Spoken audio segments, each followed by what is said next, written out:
Parshas Bechukosai, the last Parsha in the book of Leviticus, has 78 verses and 12 mitzvos, and it's only 2 chapters.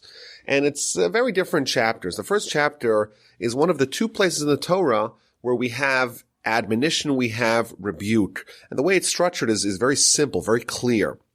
If you obey the Torah, if you obey the mitzvos, if you follow God, fantastic things will happen to you. You'll be blessed. You'll have prosperity. Everything will be fantastic. However, in the unfortunate event where you choose to disobey the will of God, where you choose to abandon Torah, then a series of terrible, terrible things will happen to you. And it describes in gruesome and gory and macabre detail all the terrible things that will happen to us. This appears in our chapter 26 of Leviticus, and one more time, a more expanded version of this same theme is told to us in the book of Deuteronomy in chapter 28. And the second chapter of the Parsha, which is chapter 27, the final chapter in the book of Leviticus, details certain laws related to offerings, donations to the temple, seemingly a very different theme from the first half of the Parsha to the second half of the Parsha. Now, before we begin to study the Parsha and the blessings and the curses, it is interesting to note that the curses, the consequences of disobeying God, are much more comprehensive than the blessings if we do obey the will of God. And perhaps we could say that, the objective of these blessings and curses are both the same. They're not there to intimidate us. They're not there to frighten us. They're there to inspire us. They're there to show us what we really have to choose when we choose one option or the other. And therefore, the question is, which one of those 2 is more motivational? And today, we know via science that people are more motivated to protect what they have, to not lose. The fear of loss, of what you could potentially lose, is much more motivating than what you could potentially gain. And therefore, the Torah structures it in a way that it gives us 10 verses of blessings followed by 45 curses that gets sequentially worse and worse as we continue to disobey the will of God. So the Parsha begins, if you will follow my decrees and observe my commandments and perform them, then I will provide you rain in their time, and the land will give its produce, and the trees of the field will give its fruit. Your threshing will last until the vintage will last until the sowing. You will eat your bread to satiation, you will dwell securely in the land. If you obey the decrees, fantastic things will happen to you. Now, Rashi points out a very famous comment here, that if you read the very first verse, if you follow my decrees and observe my commandments. So what's the difference between following God's decrees and observing his commandments? If it's talking about commandments, well, then it's already covered if you observe my commandments. So what is meant by the beginning of the Parsha, if you will follow my decrees, im Bechukosai telechu? So Rashi tells us that this refers not to obeying the mitzvos, but for toiling in Torah. Thus, when the Parsha begins, if you follow my decrees and observe my commandments, the decrees are toiling in study of Torah, and the commandments refer to the commandments themselves. And also on the flip side, in verse 14, where it starts talking about the curses, if you disobey my decrees, if you disobey my commandments, again, Rashi tells us that it refers to both the mitzvos and to toiling in Torah. Now, it's interesting that Rashi presents toiling in Torah as the key to unlocking all these tremendous blessings. And there's been tremendous amount of commentary in this line in Rashi. I want to maybe suggest an understanding as to why toiling in Torah is the key here to get these blessings. Perhaps we can suggest a approach based upon a teaching in the Rambam. The Rambam is dealing with a problem. The problem is that the Torah tells us that we have to love God. The problem is that we have a hard time even understanding what God is. It's a concept that's beyond human understanding to fully understand what it means God. And therefore, if we have a hard time understanding God, how can we possibly try to love him? And the Rambam gives an answer, and he says that the Almighty's Torah is the proxy through which we can connect to him. Just like the Almighty is infinite, so too the Torah is infinite. But the difference is that accessing the Torah is feasible, whereas accessing God directly, it's a little bit more difficult. And therefore, the way that we connect to God, the way that we love God, is via his Torah, and specifically via tapping into the Torah's infinity, so to speak, the fact that it's infinite. Like we've said before, that the Torah is compared to water. If you walk into the Pacific Ocean, you're like, hey, I could walk to Japan.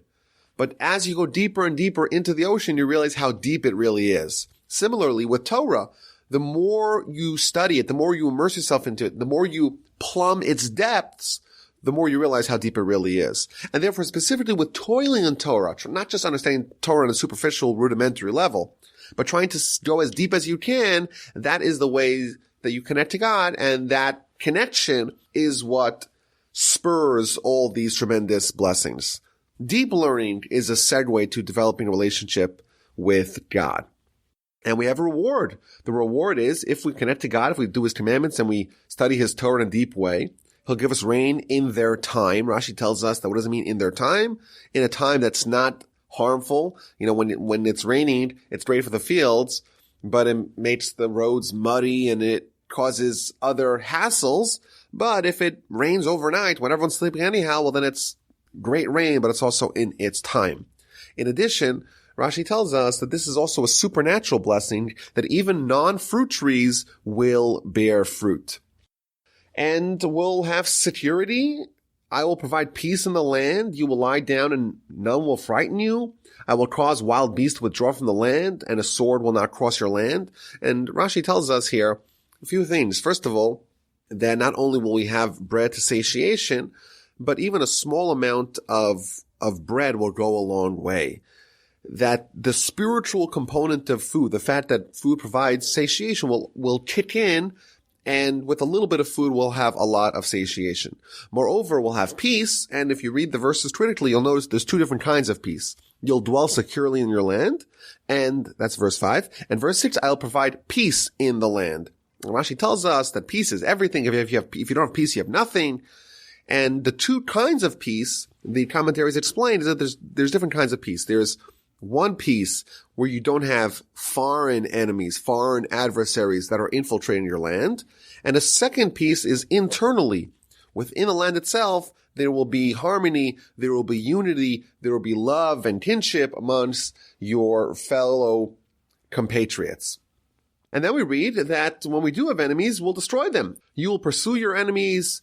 They will fall before you by the sword. 5 of you will pursue 100, and 100 of you will pursue 10,000. If you have only 5 Jewish soldiers, you'll be able to swamp 100 enemies. If you have 100 Jewish soldiers, you'll pursue 10,000. Rashi tells us that the Torah has an exponential impact. 5 people studying Torah is able to overcome 100 enemies. 100 people studying Torah, it has a much bigger impact. I will turn my attention to you. I will make you fruitful and increase you, and I will establish my covenant with you. You'll stand erect. You'll stand proud. You'll have gravitas. You'll have stature. You'll have pride. Things will be wonderful. You will eat very old grain and remove the old to make way for the new. Your storehouses will be full. Your granaries will be full. Your fruits won't deteriorate. I will place my sanctuary amongst you. You'll have the presence of God amongst you. So you'll have really everything. You'll have a flourishing physical, economic existence. You'll have a flourishing spiritual existence. My spirit won't reject you, God promises. I will walk among you. I will be a God unto you, and you will be a people unto me. I am Hashem your God, unto you, God of the land of Egypt. From being their slaves, I brought the staves of your yoke, and I led you erect. God promises He won't expel us. He won't expunge us. He won't get rid of us. The Ramban here in verse 11 gives us a very interesting Kabbalistic idea by saying that the Jewish people are consumed by holiness. We're consumed by God. We're like we're enveloped by God, and therefore we won't be expelled from that holiness. God's going to walk amongst us. Rashi says that this refers to us having strolls with God in paradise. We won't be shaking up. We won't be trembling before Him. We'll still have reverence for Him, but we won't be paranoid spiritually. We'll have a seriousness with our relationship with God. We'll be close to Him. He'll be close to us, and things will be wonderful. So this is the beginning of the Parsha, and if this is all you read, it sounds like an absolute delight of a reading. If we obey the will of God, we study His Torah, we toil in His Torah, all manners of blessings will befall us. Now, it is interesting that if you look at the blessings in general, It describes, rain in their time, and we'll be able to overcome our enemies. It describes a very good life, but it doesn't describe absolute abundant wealth. It doesn't describe, being over the top wealthy. Things will be good. You'll have rain in the time. You'll have prosperity. You'll have food. You'll have your needs covered, but it doesn't describe tremendous wealth, tremendous riches. And the Rambam explains that there's a difference between facilitatory and ultimate reward. What the Torah is describing here is not the ultimate reward for us obeying the mitzvos and toiling in Torah. Of course, that is, the venue for that is in Olam Haba. We believe that after you die, you go to the world of souls. Eventually you end up in the next world, and that's the world in which reward and punishment, ultimate reward and punishment, are meted out. In this world, we don't have reward for mitzvos. And to a certain extent, we don't have punishment for sins. And therefore, when it's describing here that things will be good for us here, we'll have rain, we'll have prosperity, we'll have security, we'll have hegemony, that is not reward for our mitzvos. Instead, says the Rambam, that is God saying, if you commit to do the will of God, I will facilitate that. I will enable that. I'll make sure that you don't have any hunger and any other existential threats. You'll be taken care of so you can focus on your spiritual agenda. Rabbi Yerucham Levavitz, he gave an example. He says, if you're traveling on a highway, every year we travel to Canada, we drive to Canada from Houston. And of course, the biggest problem is finding kosher food along the way because the vast heartland of America is almost entirely bereft of kosher restaurants. That's a problem that we do have. A problem that we don't have is finding gas. You don't have to plan your route along, if you're driving one of those fancy electric cars, you have to plan your route where there's, charging stations from your point of origin to your destination. But if you're driving a regular car, you need gas. There's gas every 2 minutes along the highways. However, when you're traveling off-road, if you're going on, the boondocks, if you're traveling through the desert, on a dirt road, you're probably not going to have any gas stations. And the reason is, if you're traveling to Olam Haba, if you're going to your destination, the Almighty says, you know what? If you're going along the right path, I'm going to provide you with the necessary fuel for your journey. Whereas if you go off path, you're not heading towards your destination, you're not heading to Olam Haba, then you might be on your own. You won't even have fuel for that journey. So this is kind of fuel for the journey. Ultimate reward is in Olam Haba, but God says, okay, I'm going to give you enough to ensure that when you're along this path, when you're along the journey, you're not going to suffer. You'll have your needs met.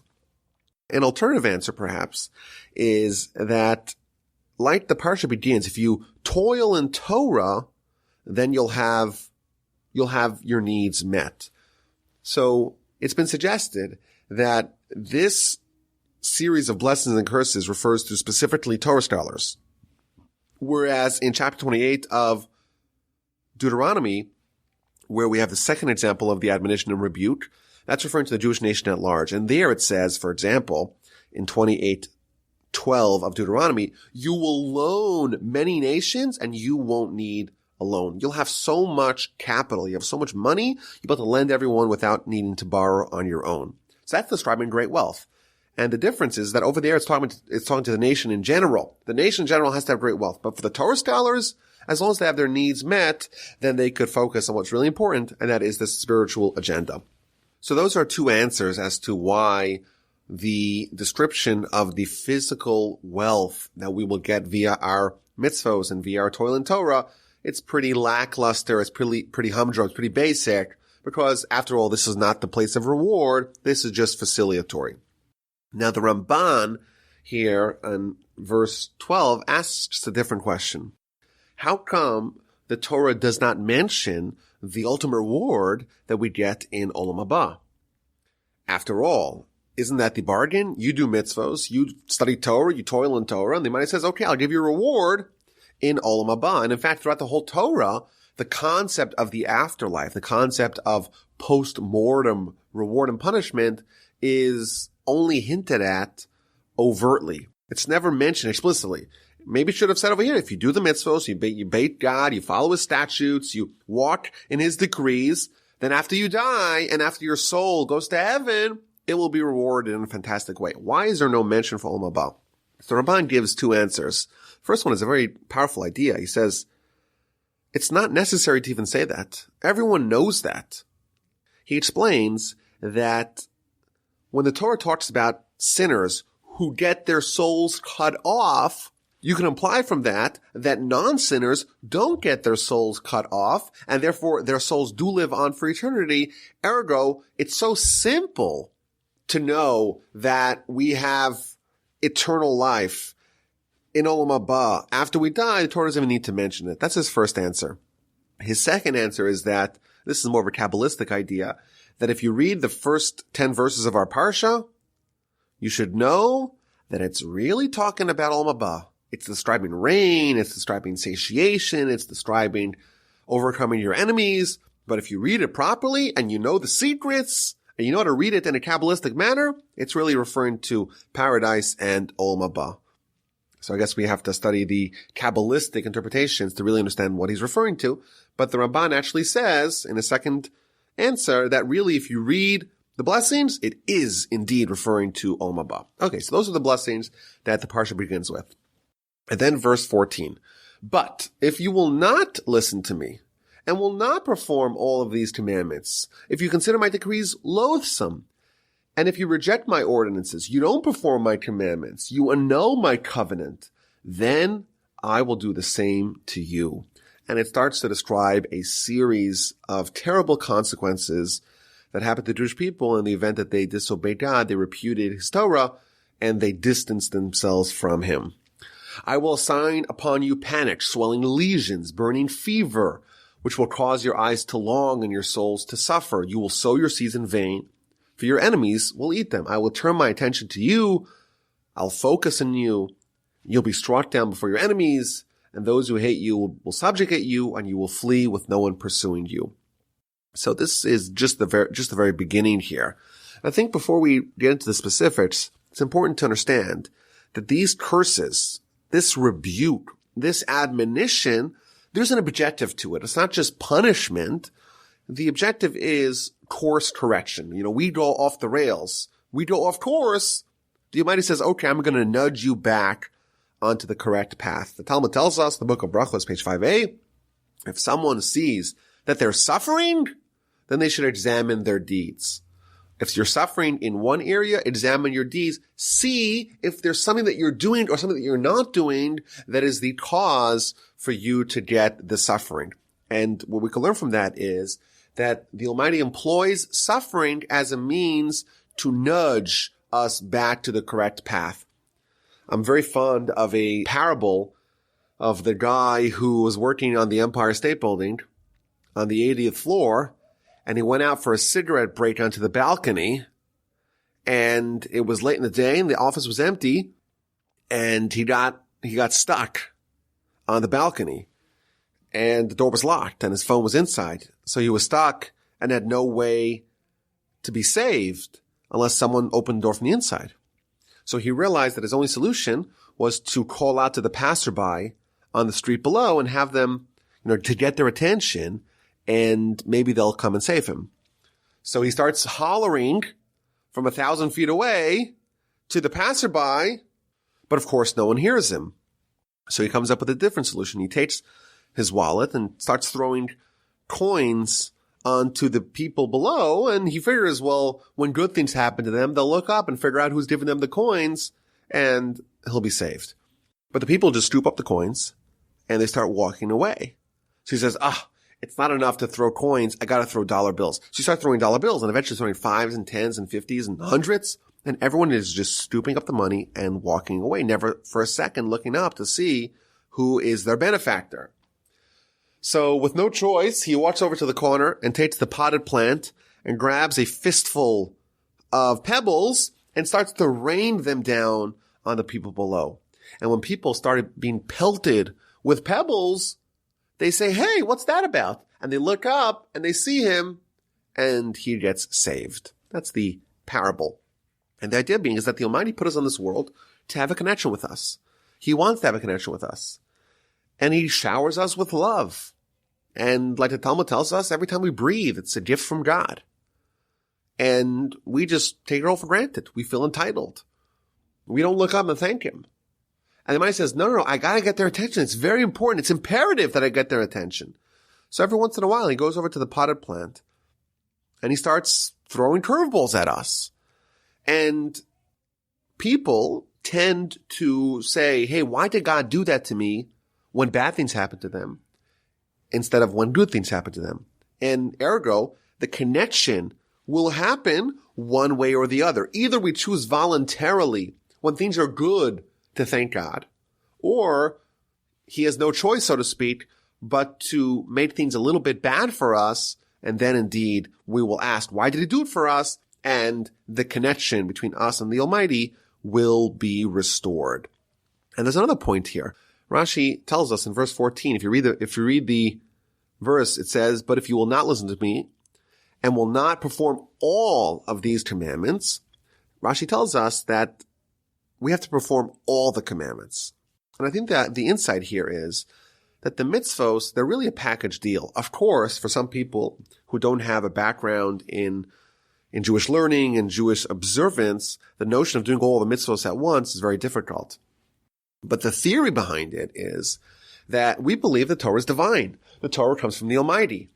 And the second you believe that one thing, the Torah is divine, and of course we have abundant evidence to that effect. The second you believe the Torah is divine, then how could you reject any part of it? It means once you believe that one insight, if the Torah is divine, well then everything in it is divine. The second you say, you know what, this mitzvah really resonates, I'm going to do this one. The other one, not so much. That, even though you're saying you're rejecting only one mitzvah, you may think so.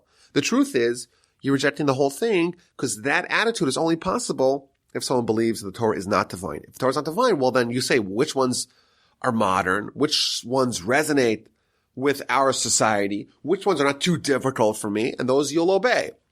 And therefore, it's better for someone to say, listen, the Torah is all divine, and I have to really do all the mitzvos, and right now, it's very difficult for me, I'm going to be a sinner. It's better to be a sinner than to be someone who rejects the entirety of Torah wholesale by saying this one is not real, this one's not legit, and therefore I'm not a sinner. Because by doing that, you're really a sinner in all arenas because you're rejecting the entirety of Torah.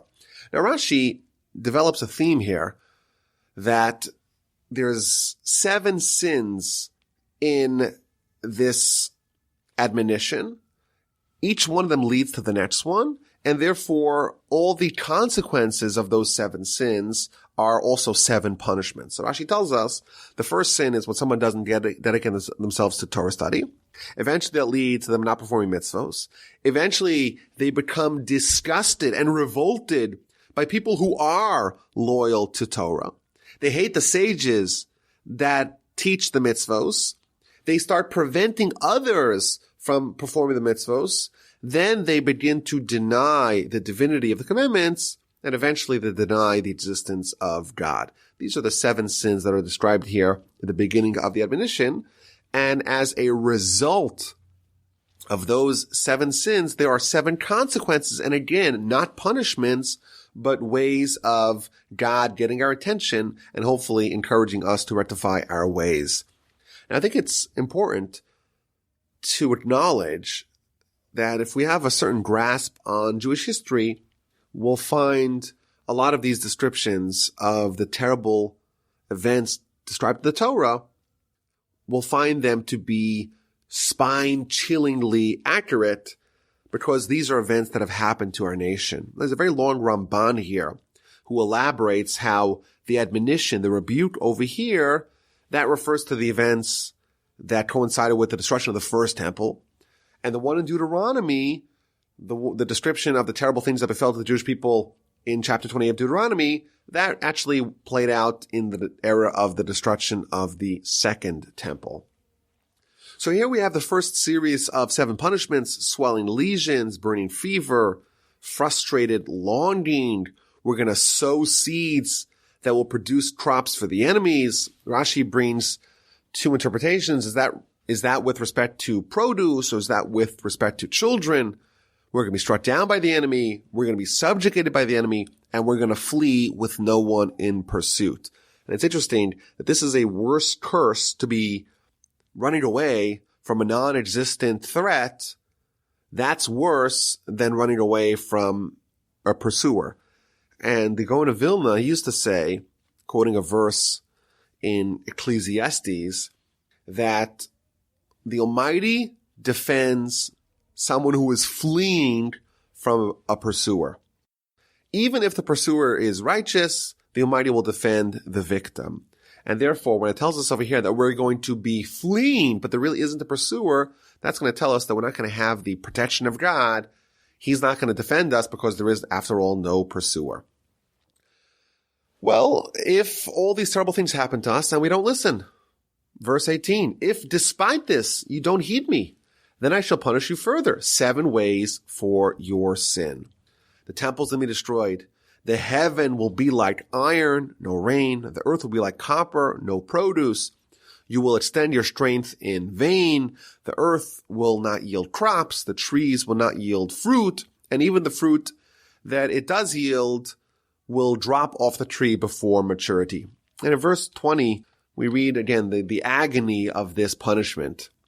Your strength will be spent in vain. Your land will not give its produce. You're going to work hard in the land. Rashi tells us, you have someone who doesn't plow, doesn't sow, doesn't weed, doesn't clear away the thorns, doesn't hoe.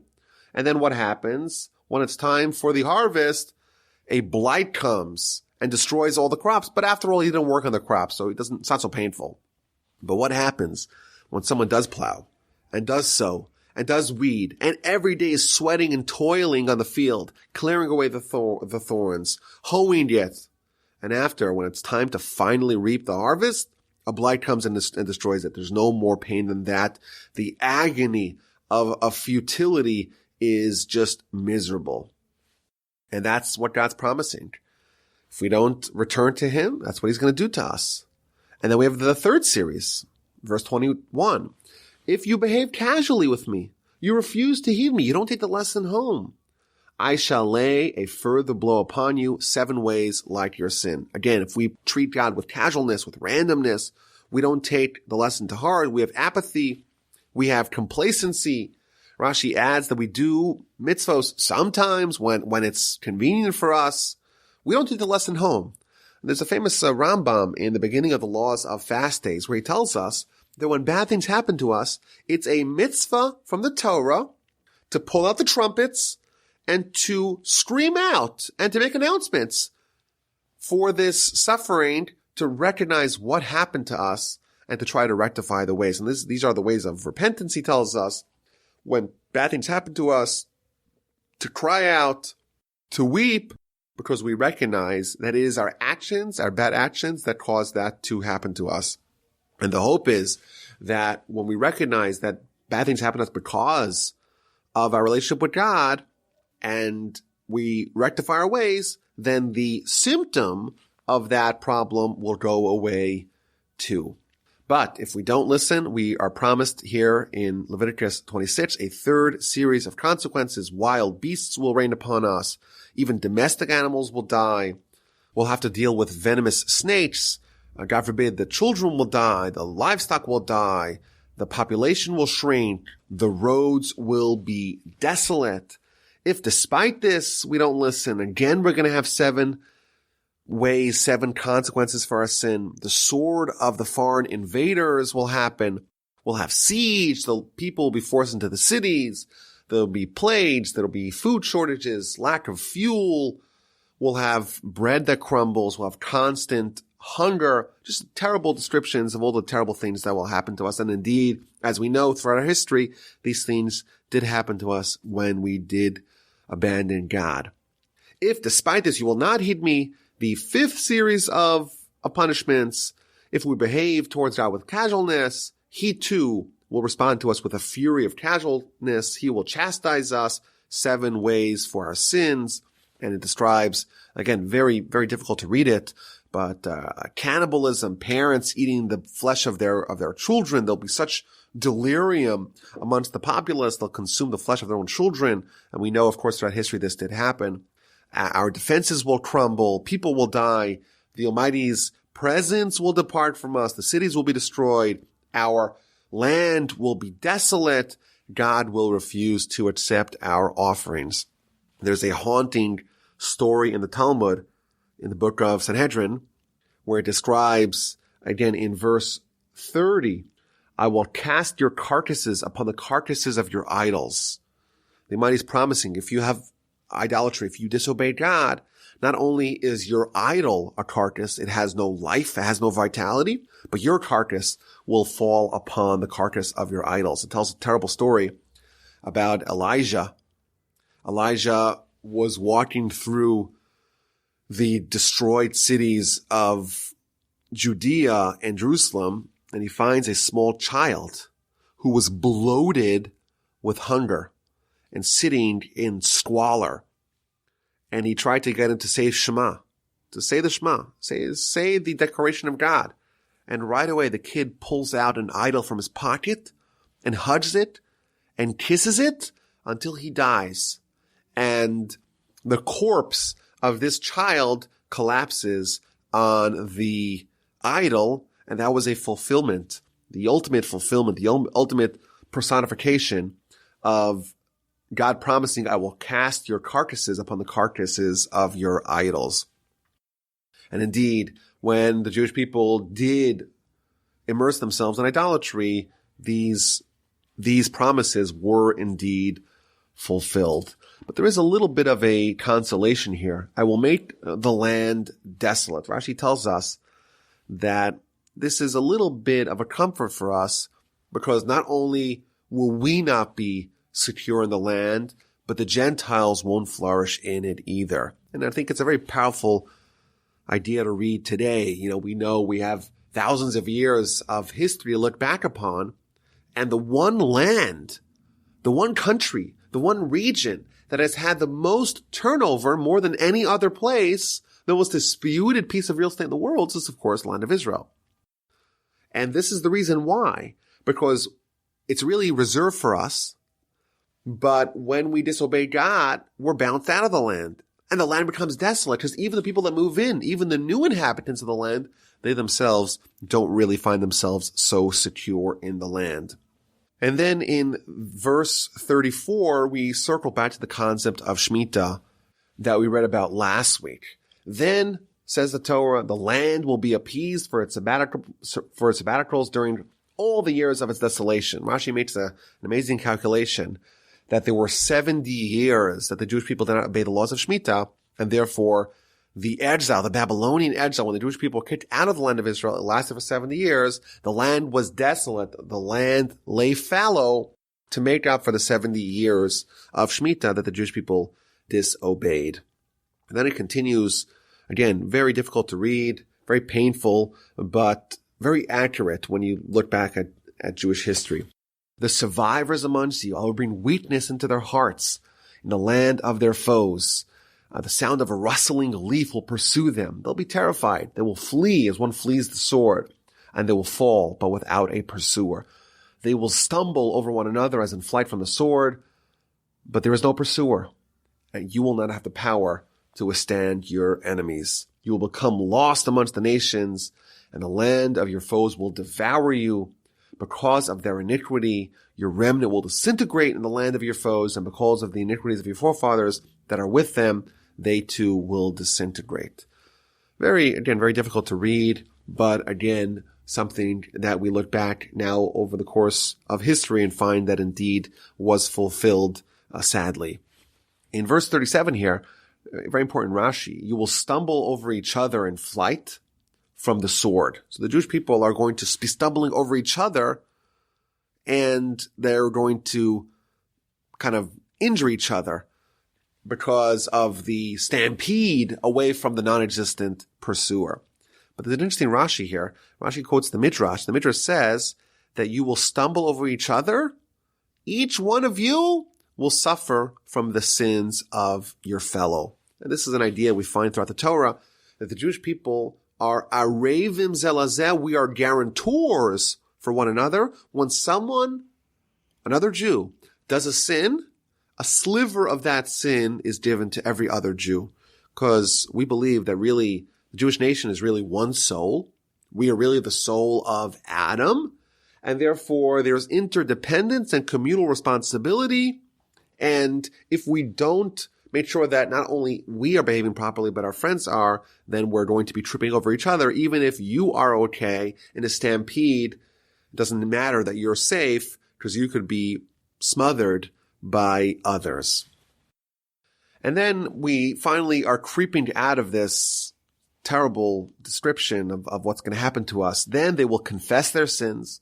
So then the Jewish people are going to get the message. They're going to confess. And the sin of the forefathers, for the treachery with which they betrayed me, and also for having behaved towards me with casualness, I too will behave with them towards them with casualness. The confession is not so sincere, it's not complete, and therefore God says, you still have casualness, and I will bring them into the land of their enemies. Perhaps then their unfeeling heart will be humbled, and then they will gain appeasement for their sin. I will remember my covenant with Jacob, and also my covenant with Isaac, and also my covenant with Abraham I remember, and I will remember the land. Even though their confession will not be complete, the Almighty says, okay, they're going to confess and they're going to repent a little bit. I'm going to add the covenant with Abraham, Isaac, and Jacob, and I'll remember the land, and the land will be appeased after having been desolate. And despite all of this, in verse 44, this is the grand consolation. While they will be in the land of their enemies, I will not have been revolted by them, nor will I reject them, nor will I obliterate them. I won't annul my covenant with them, for I am Hashem, their God. I will remember for them the covenant of their ancestors, those whom I have taken out of the land of Egypt, before the eyes of the nation, to be God unto them. I am Hashem. This is a very valuable consolation that even though the Almighty is going to punish us, and even though we have all these consequences in the land of our enemies, the holiness that's within us is never going to be extinguished, and therefore God will never completely abandon us. Now, it is interesting, when God remembers the covenant with Abraham, Isaac, and Jacob, first of all, lists them backwards. Jacob, then Isaac, and then Abraham. And second of all, it says, I will remember my covenant with Jacob. I will remember my covenant with Abraham, whereas by Isaac, there's no reference to any remembrance. It doesn't say, I will remember my covenant with Isaac. So those are questions Rashi asks. Why does it start from Jacob? Why does it count backwards, so to speak? Even if it was only because of Jacob, he would be enough to help propel the Jewish people out of their depths of despair. If God had only made a covenant with Jacob, that would be enough. Why does it not mention remembrance by Isaac? So Rashi says something very powerful. Rashi says, Isaac, he was the one who voluntarily offered to die for God. And therefore, that mitzvah, that act of martyrdom, of self-sacrifice of Isaac, there's no need to remember it. It's as if the ashes of Isaac's burned body are piled up in front of me, says God, so to speak, and I don't need to remember it. It's always there. When someone does an act of self-sacrifice, that mitzvah, so to speak, it engenders eternal merits, not only for them, but for their children. And it's almost as if it's always present before God. There's no need for God to invoke that. There's no need for God to remember that. It's always there. A very powerful idea. The chapter concludes, these are the decrees and the ordinances and the teachings that Hashem gave between himself and the children of Israel at Mount Sinai via Moses. And I think, this chapter, looking back, it's a very difficult and painful chapter to read, but I think the overarching message is that we need to take to heart when bad things happen to us. Maybe God's sending us a message, number one. Number two, I think there is a heartening component to it, the realization that what God is saying is that he wants a connection with us. By hook or by crook.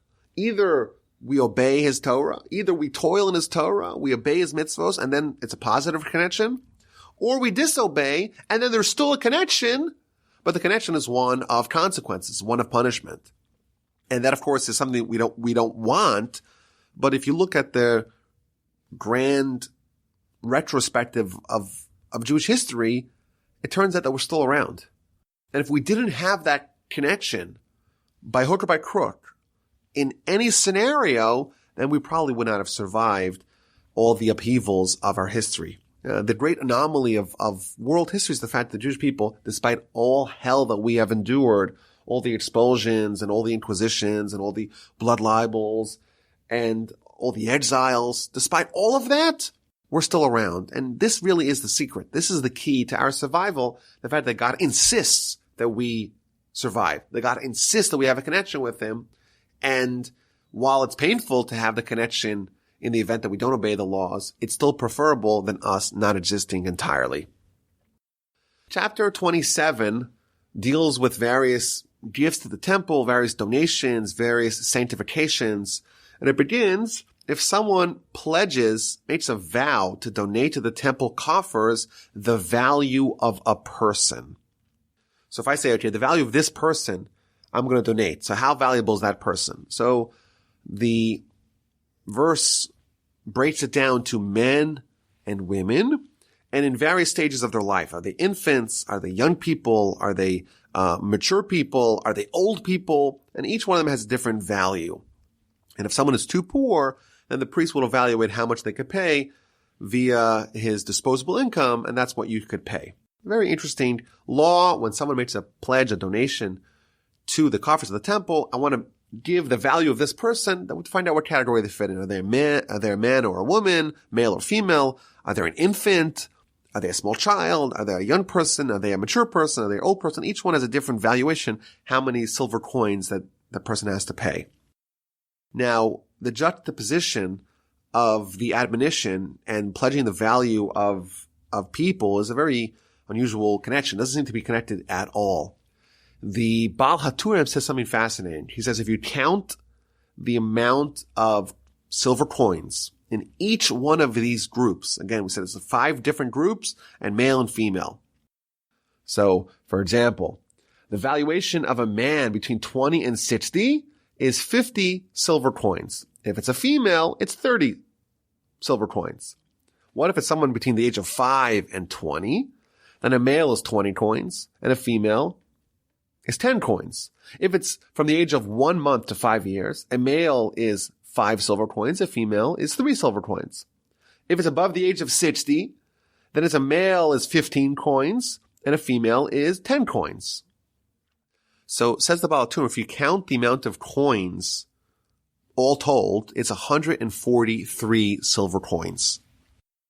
And then he tells us if you count the amount of curses in the previous chapter, you have 45 curses. And in chapter 28 of Deuteronomy, the second time the Torah gives curses, it's 98 different curses. What's 98 plus 45? The total is 143. And therefore, you have 143 coins that parallels the 143 curses. And he explains is that the donations to the temple, i.e. charity to Torah causes, to causes for the Jewish people, those are the ways to rectify the underlying causes for the 143 curses. The Kli Yakar, one of the commentaries on the Torah, he explains a very deep point. He explains that when someone makes a pledge, sometimes someone's in a dire straits, they're in danger, and they say, you know what? If God saves me, I'm going to give a donation to charity, to Torah causes, to the temple, whatever it may be. And then things improve.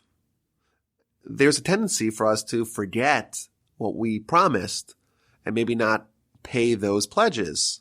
Things aren't so bad anymore. You kind of forget about how bad things were. And therefore, immediately after the terrible events of the last chapter are concluded, now things are okay. It reminds us, don't forget the donation that you pledged. Don't forget to give it to charity. And then it talks about if someone pledges to give an animal towards the coffers, then the animal becomes sanctified. And in the event that the person wants to buy it back, they have to add a fifth.